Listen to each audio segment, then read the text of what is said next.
we're going to do today is just to discuss what the course is all about. So this is Chem 18. So I would like to share to you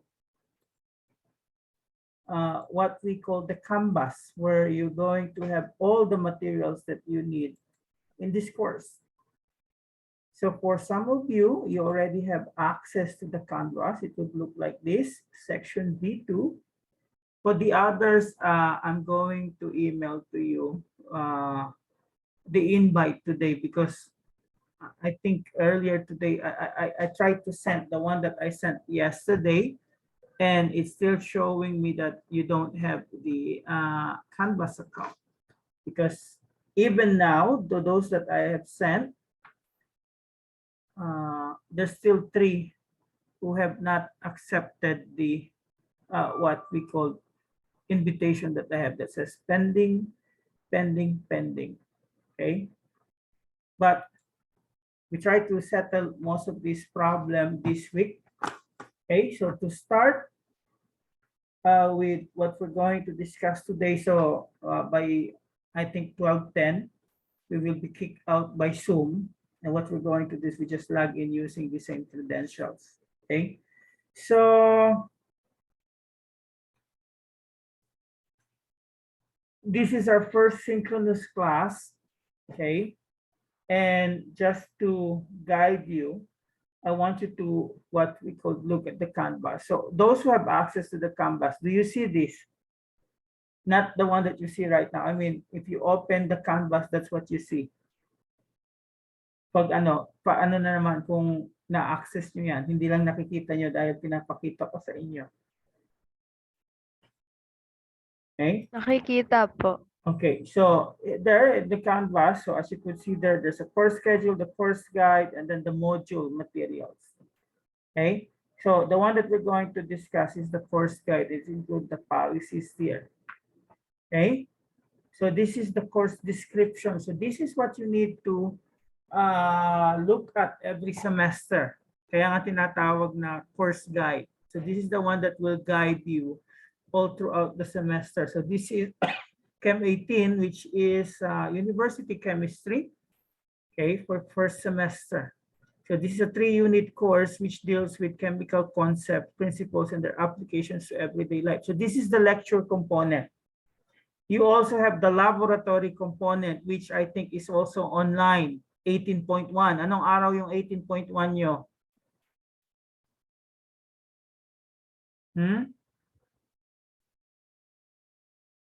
Have you met the 18.1? What day is your 18.1, the laboratory portion? Wednesday, Friday po. Twice din kayo nag-meet doon, Wednesday, Friday.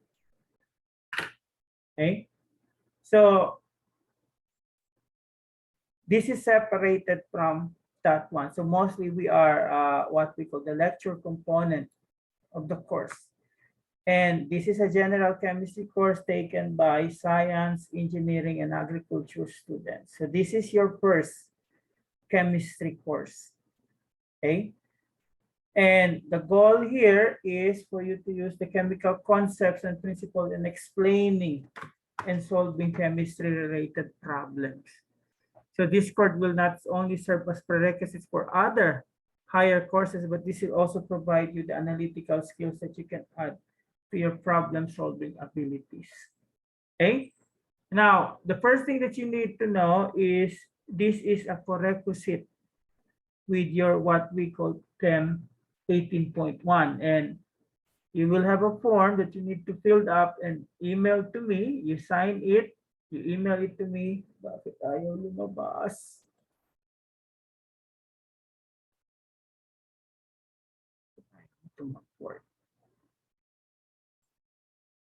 Ayaw niya. Punta tayo doon sa files.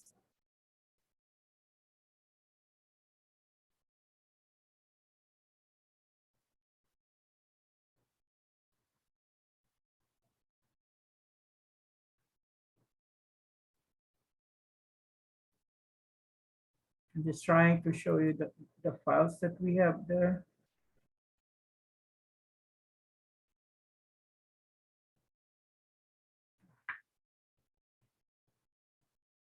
I just have to go with the, ano ko sa inyo to later on.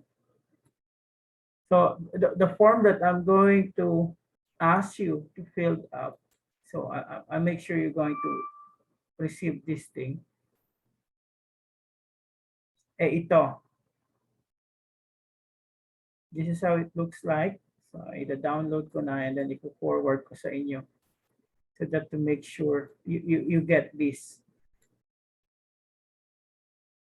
So this is just letting you know that when there are prerequisites, the lecture and the laboratory component must be taken at the same time. Otherwise, the student will be automatically dropped from the enrolled course due to the non-satisfaction of the co-requisite requirement. Okay, so if the student failed both the lecture and the lab component, the correction requirement must be applied again to the student. If the student incurred excessive absences in one component, the student should automatically drop from the other component. So ibig sabihin nito, pag bumagsak kayo sa isa, bagsak na rin kayo doon sa isa pa. Okay, so yun lang yung kailangan yung i-sign na naiintindihan ninyo na co-requisite itong dalawang course na to. So pag bumagsak kayo sa isa, bagsak kayo doon sa isang course. If you fail the lab, you fail the lecture. If you fail the lecture, you also fail the lab. Okay, now your autograph is just a way for us, okay, to what we call understand, or at least naintindihan namin na naintindihan nyo na ano yung dalawang course na to, na alam ninyo na kailangan ipasa niyo siya pareho. Okay? So, you're going to download this and I'm going to email this to everyone. Okay? Wala pa doon sa ano. And submit it to me maybe by the end of the week. So that's the first requirements that we need to do. Okay? So yung course learning outcomes, what does it mean? At the end of the semester, dapat na-meet nyo itong learning outcomes na to. Okay? So describe the properties of selected groups of elements, the nature of the elements, okay? The chemicals, natin sa gitna. The nature of chemical bonds and IMFA and the basis of electrochemical structure of the atom. Discuss the thermodynamics, kinetics, and practical aspect of chemical reaction. Solve problems, both qualitative and quantitative in chemistry, and explain the chemical phenomena using basic principles of chemistry. So naka-outline na dito kung ano yung mga topic. Okay?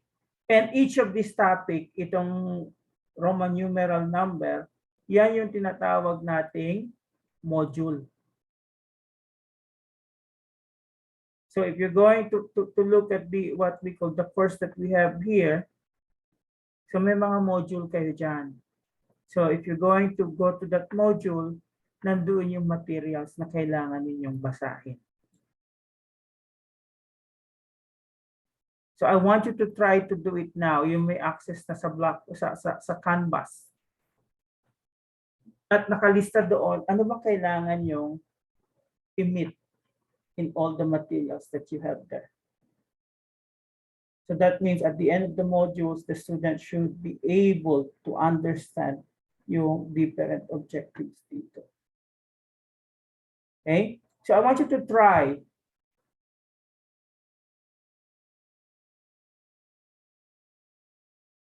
Try doon sa iba habang dinadagdagan ko yung ibang ano, yung mga tawag dito, wala pang access.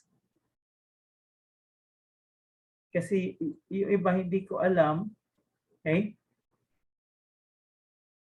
Nung dinagdag ko kanina, hindi, ang sabi doon, wala pa kayong access. So kapag wala kayong access, hindi nyo makukuha yung invite. Pag wala pa kayong account. Okay? You can only have that thing once you have your what we call account. Now, I can only add you if you have a UP account. So kapag Gmail pa kayo, hindi ko rin kayo ma-add. Tingnan ko nga. Okay, at least na ano na yung iba dito. nakakapasok na. Okay? So I'll try to it by the end before I sleep tonight, adding all the names. Okay? But you have to make sure it is a Gmail account. I mean a UP account kasi iba Gmail account pa rin. Okay? So if we're going to continue the course guide, so ito yung parang syllabus natin. So kailangan nyo itong tingnan from time to time. Okay? So the mode of delivery, remote tayo. Okay? Remember, I'm in New York City, so there's no way I can meet you personally. Okay? I came back from the Philippines 2 weeks ago. So we're going to do this online. And I think even the laboratory is online. Am I right? Tama ba? So this means most of the learning will be done by reading through the module that were prepared for you. And the LMS that we have is Canvas. Okay? Wala na akong ano na ibang material. Although, I'm going to make available the links that I have in my lecture class. Gaya nitong first module.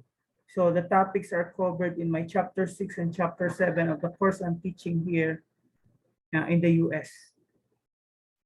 Yun yung additional material na meron tayo. Okay? Now, the name of the game that we have here, lagi kong sinasabi sa lahat ng online class ko is communication.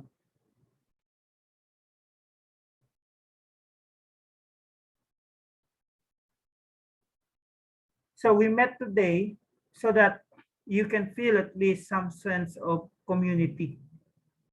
Okay? And maybe at the end of the class, I'll ask you to send me a private message in Facebook so I can make a group chat. I'm not asking you to be to send a friend request. Okay, I just need you to send me like a PM and I can include you on the group chat so that there's a faster way for us to communicate with one another. Okay, now you have to take in mind that we have a different time difference. So it's 11:49 at you right now, noon time. It's 11:49 at me, nighttime. Okay. I don't know if you could see it based on my what we call background. So pag tinignan mo yung background ko, okay, you could see that there's a light there. Sure, telling us that it's nighttime right now. Okay. So communication is the name of the game. So anytime that you're not going to be present, you're going to be late, you can just send a message, okay, well ahead about it. And as we discuss the policy that we have, you will understand why we need to have communication. Kasi kapag walang communication, wala tayong engagement. Engagement is the one that was lost in an online class. Okay? So if we look at the other part here of the course guide, so we have a synchronous class right now. This is recorded. Okay? But as you can see there, the synchronous class will be recorded, but will only be accessible to those who attended the synchronous session and those who are absent with valid reason. So the institute implement some policy with regards to this one, because as much as possible, they want the online class to have the most number of students. Because based on experience, we started, let's say 30 students. Right now, how many students tayo? 24. And then after several weeks, when we do synchronous class, you only have what, 10 students. So they implemented some sort of a policy that encourages students to be present in all synchronous class. And I'm going to discuss that to you. Okay? So the course material that we have all can be found in the what we call Canvas. The course guide that we have right now, the modules, and the links that we have there. So if you open the module right later on, we're going to say see it. You will see, okay, the materials that you need to read. Okay, tapos meron pa tayong weekly schedule. Now you can survive by the modules. But in addition to that, I'm going to give you access doon sa recorded lecture ko, and we're going to meet at least once a week, okay? To make sure that you understand the concept. And we already give you here some sort of a study schedule.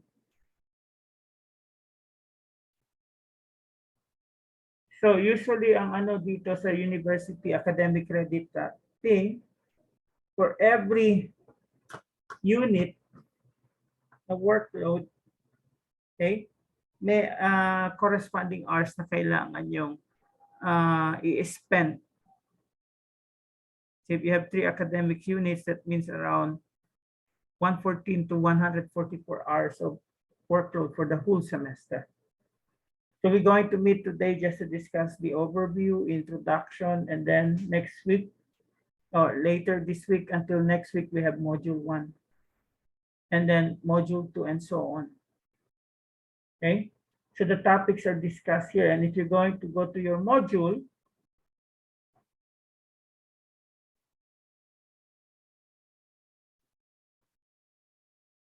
so pag pumunta ka doon, may mga link mismo yung module.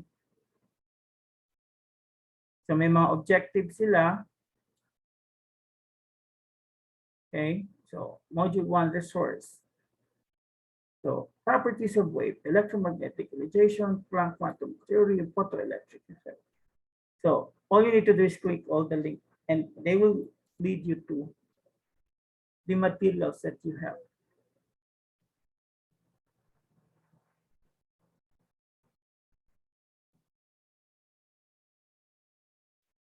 So now you may ask yourself, oh, we already have the material. So what's the synchronous session? Well, if you still have some further clarification, okay, that you want to ask, either you ask it during synchronous class or give me an email before our class, then that's the time we can spend it.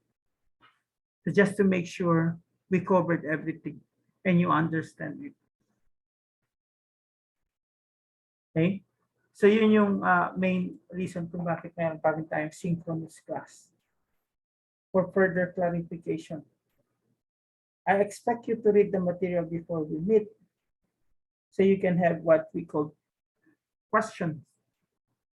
Although I'm going to prepare some materials also, yung talagang we could say the important points sa module, okay, and some problem solving in addition to the one that you have.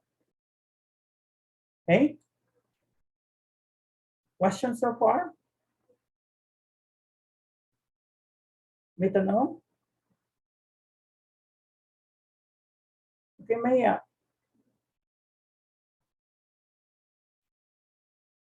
May tanong?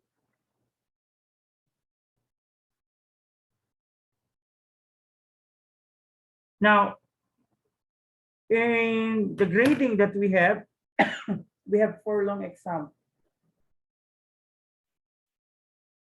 At itong long exam na to, outside class are, in fact, nakaset na yan, no? So November 18, October 14. What is October 14? Anong araw October 14? I think they set it on a Friday. Okay? So that means that the exam will be available on that and you will take it online. So there are 4 exams there.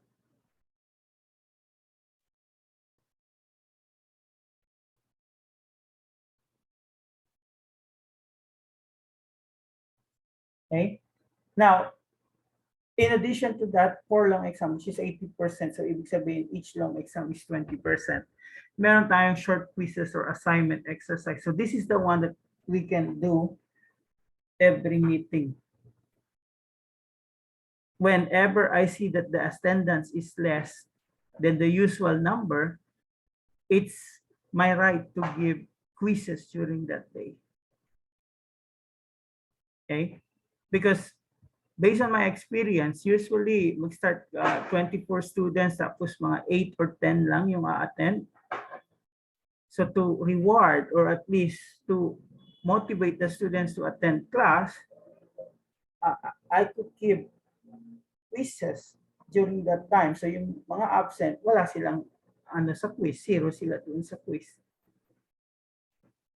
Okay, so quizzes, assignment, exercises will be administered online every now and then to check whether student understood the lesson. So usually it's about the topic that we're going to do. So the administration of this will depend on the lecturer. So I'm telling right now the policy that I have. When I see the number of students during synchronous class is down, I have the right to give a quiz. And those who are absent will get zero. Is that clear? If you miss a quiz, the Canvas will automatically give a zero score. So if you want to replace this with the score by taking the quiz, you have to let me know as soon as possible. But you have to make sure that you have a valid reason not to have there. Usually, ang mangyayari is maybe you are allowed like to drop some of the quizzes. So let's say nagbigay akong 10 quizzes. Okay? So maybe I'll just get that 7 highest. So kung absent ka sa 3, drop na yun. But the way I try to do that one is to at least motivate you to attend the synchronous class. Okay? Any question on that? Kasi mangyayari kasi, based on our experience, babasahin lang natin yan. Tapos, sabi ko nga sa'yo, nakasulat dito sa inyo, na we may or may not make the recorded session available to you. The synchronous session will be recorded but will only be accessible to those who attend the synchronous session because based on experience, available naman yung recording, manonood na lang tayo. So it defeats the purpose why we hold synchronous class. Okay? So I just want it to be clear as early as now.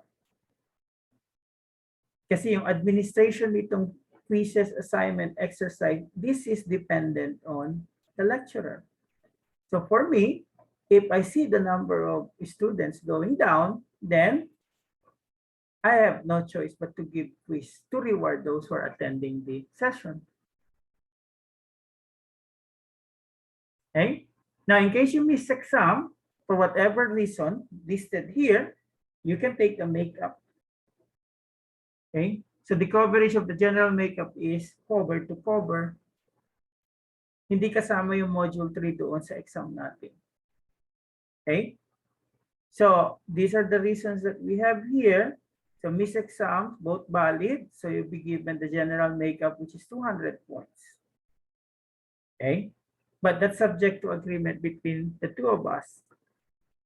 Yung miss exam, one is valid, one is without valid reason. So yung isa 0, yung isa kung ano yung general makeup score. And you can be given a grade of incomplete, okay, on that. And you have to take it next semester para ma-complete.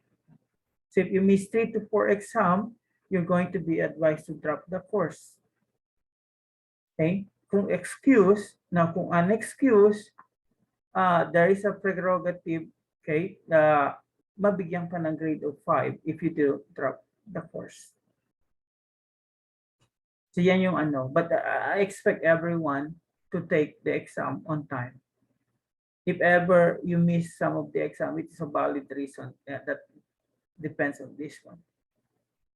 So health issues, medical certificate, slow internet, screenshot of the internet speed, vaccination schedule, yung box card, electrical interruption, okay, yung notice of electrical interruption, damaged gadget, picture of broken gadget, and then personal family emergency, so just excuse letter. So pag binagyo yung lugar nyo, just let me know.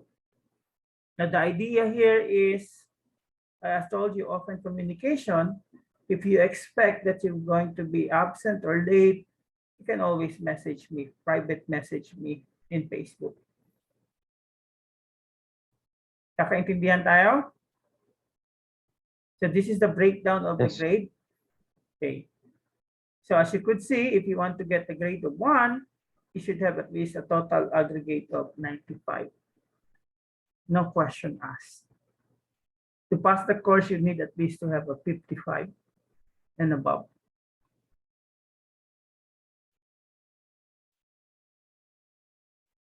So I'm just one of the lecturer. Okay, we have a lot of lecturers here. So 1, 2, 3, 4. I think we're 21 lecturers in this course. So that means yung exam ninyo is what we call departmental. Now the house rule that we have, as much as possible, we try to have engagement online. Okay, and I want you to have what we call your physical and mental well-being.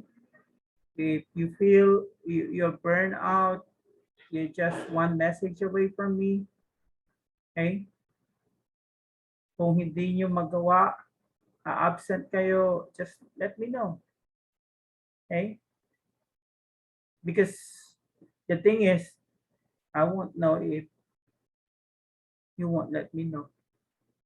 And I'm not going to think about it kasi masyado ding ano sa amin yun. Stressful. Okay? One thing that I have learned in life, don't assume. Because if you spell out the letters in the assume, you know what I mean. Right? Pag in-spell out niyo yung mga letters doon sa assume. So the main thing that I do to reduce stress on my what we call self, I don't assume. Kung nag-absent ka, wala kang sinabi sa akin, wala kang magagawa. Okay? The main rule that I have here, okay, if you don't help yourself, I cannot help you. Okay? So we always maintain honor and excellence, at least for this portion. You take the exam on your own. It is online. There's no what we call software that will monitor you while you're taking the exam. So we follow the honor system because we follow the motto of UP, honor and excellence. Okay? So question? So we will have synchronous class, and on the time that we don't meet synchronously, I expect you to utilize the time to read the material. But I expect you to read the material even during what we call outside class hour. Okay? So sabi nga dito, honor and excellence, I'm not going to have any lab report. Okay? So I'm not going to apply this one. It's mostly on the exam. And then online session etiquette. So we follow what we call Zoom. We met 11:30 to 1. Okay. And as much as possible, I want you to put your full name because I'm going to what we could look at the record who are what we call present. So kung hindi kayo makaka-attend the synchronous class, you can always message me why. If you don't message me, then I expect that you're doing something else. It's more important than this one.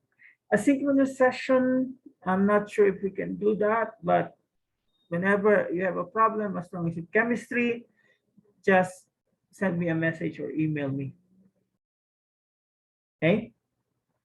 So attendance, sabi ko nga sa inyo, I try to monitor it during synchronous class. And if ever the attendance less or less students attending synchronous class, then I'm going to implement the quiz. So questions so far.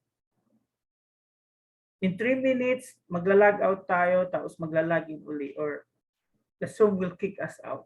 And then we're just going to log in again. So right now, yung requisite form, kailangan yung fill a fund. And then in addition to that, may isa pa kayong form na kailangan fill a fund. Where is it? If I don't see it here, I'm going to email it to you. It is in U2. So the other one that we have is the so-called like a statement that you understand the policy that was discussed to you.